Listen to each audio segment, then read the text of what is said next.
Welcome to Fresh Music Freaks, your online source for upfront music and industry news, music festival, and in-depth interviews. Ladies and gentlemen, welcome to the Freak Show.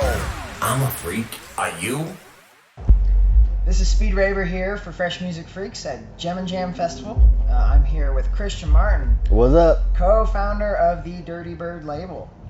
Man, it's 15 years now. Yeah. So, as the lore of the label goes, I believe, you bought those speaker systems in the early days on the credit card. I did. Was that a moment of just like, was that the biggest risk you've taken that's paid off for you? Yes, definitely. What were those early days like?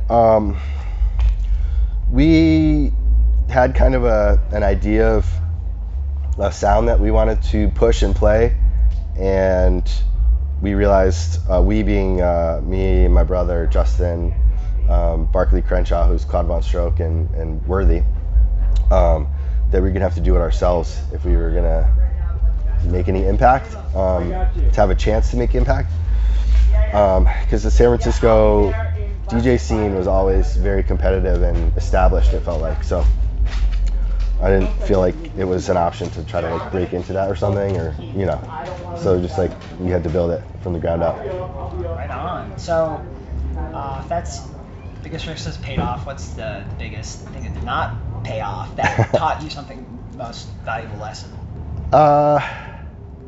It's hard to say. I mean, I feel like everything that's gone down in the last 15 years has overall been positive.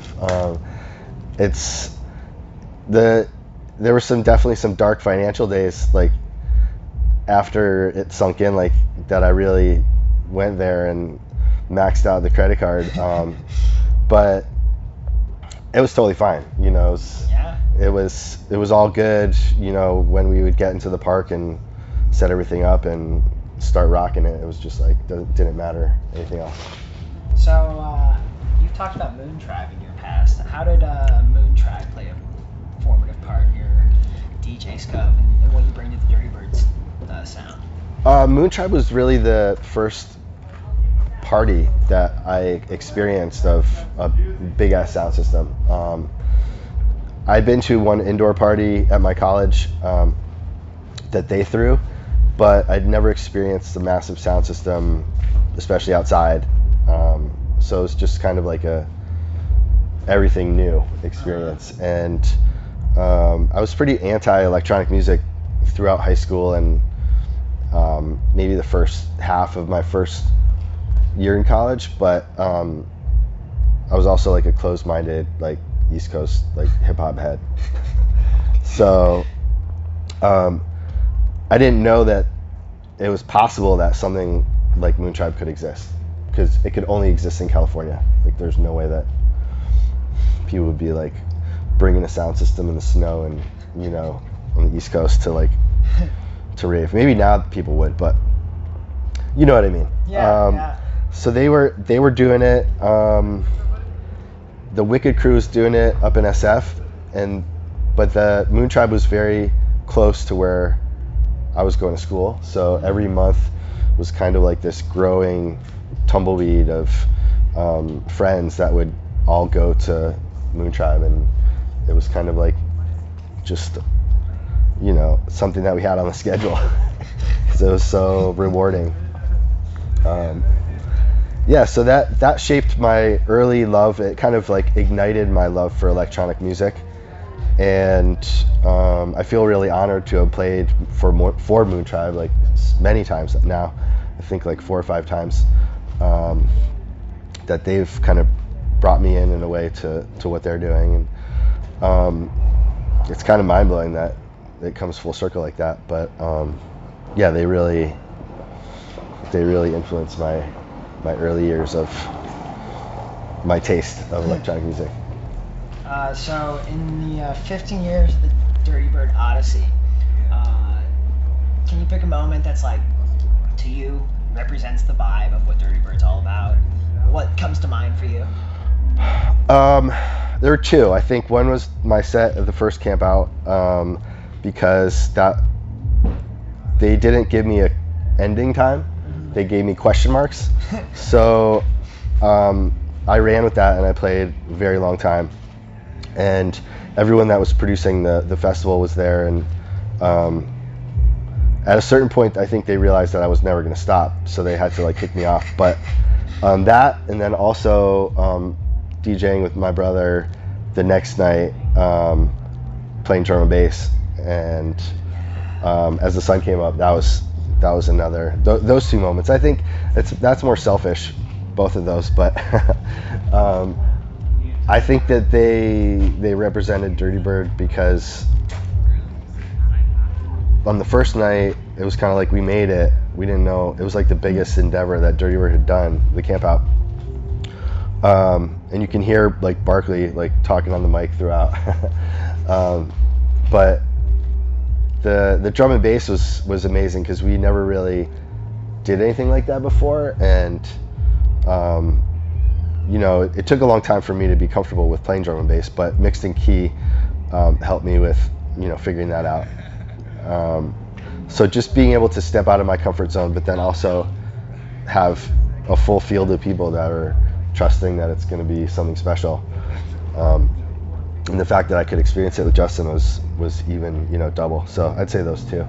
I saw you guys do the Renegades hit the first night this year, or last year. Yeah. And there's you two together. Just that mad dash with the drum and bass. Yeah.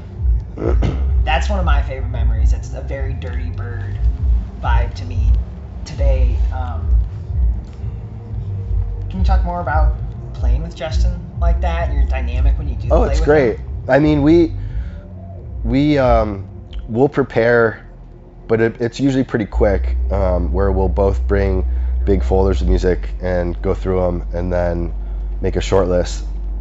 So we had a yes folder, a maybe later folder, a musical folder, and then a nasty folder. And so we could kind of like, you know, we have the brother communication, so we just kind of instinctively like talk a little bit and go in a direction, or be like, ooh, you know, it'll be good with that or this.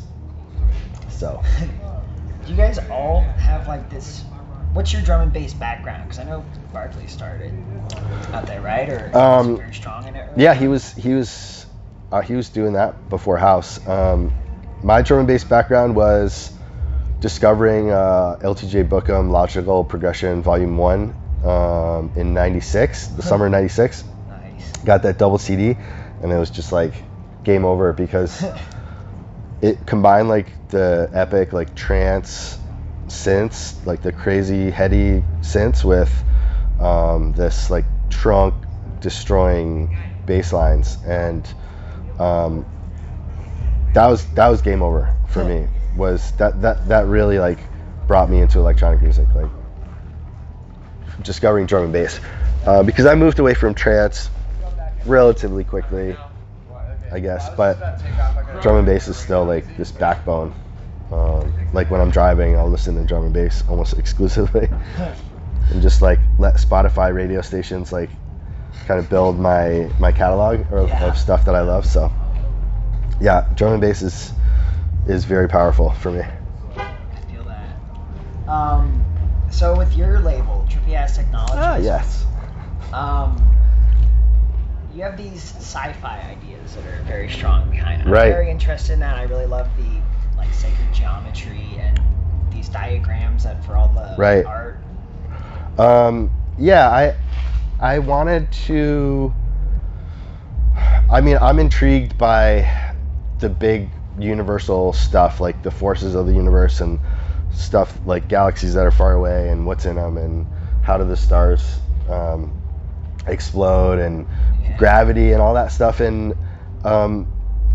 it's just really interesting to kind of grok out on, because it's so esoteric. But I guess it's like trying to capture that in music form too, to let people like get into that reverie, not trance music, but like keep that pounding house and techno kind of feel, or breaks, you know.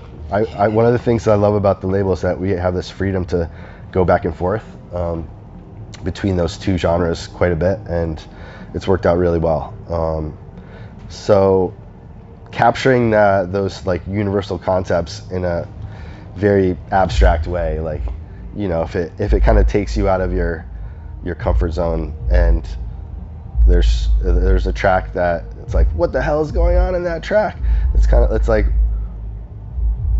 it's a really rewarding moment to watch on the dance floor, because people trust you to go there. So I feel like the label has kind of peeked down that like tunnel in a way that is attracting all these really talented music producers that share a similar kind of sonic palette. And I feel really blessed to be, you know, we're 27 releases deep now. So, and I feel like we're just starting. So it's a cool time. Do you have a most alien sound? Yeah, I was thinking about that. I think it was probably from, well, Don't Look Down. Me and Lenny, we I had just gotten a Moog grandmother, and that will make some really sci-fi sounds. Like, so making that EP last year with him, I just brought the grandmother over to a studio and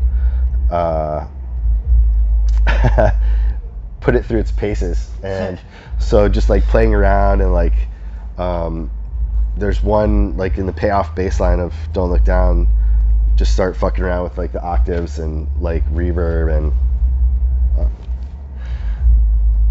yeah, I think that was the most alien sound. Cool. And then what superhero character would you say represents you, or you relate to the most? I was gonna say Ant-Man is one of them, because he's kind of like this goofy, like, dad. Yeah. Like I'm trying to be, and he's kind of just